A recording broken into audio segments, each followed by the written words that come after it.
To create a reverse glitch effect in CapCut, start by dragging your video clip onto the timeline. Move the playhead to the very beginning and add a scale keyframe. Then move the playhead to the end of the clip, increase the scale to zoom in, and a second keyframe will be added automatically. Select the clip and open the keyframe graph to apply a cubic out curve for smooth zoom motion.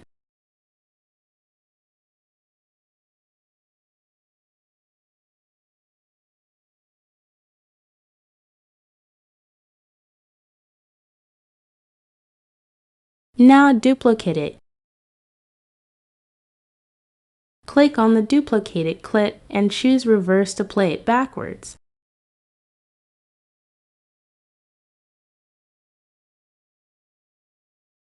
With the reverse clip selected, go to the Animation tab and choose the Swing Bottom Right animation under the In category.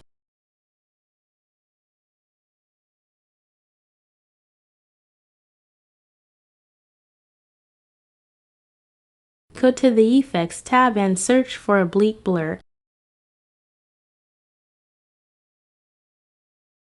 Apply it to the reverse clip. Adjust the effect settings to 100% at the start and 0% at the end for a fade-out blur.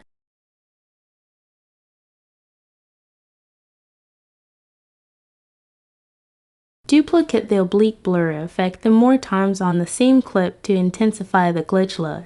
Go back to Effects and search for Shade. Apply it to the reverse clip. Adjust the shake settings to around 50% at the start and 0% at the end for a dynamic shake that fades out.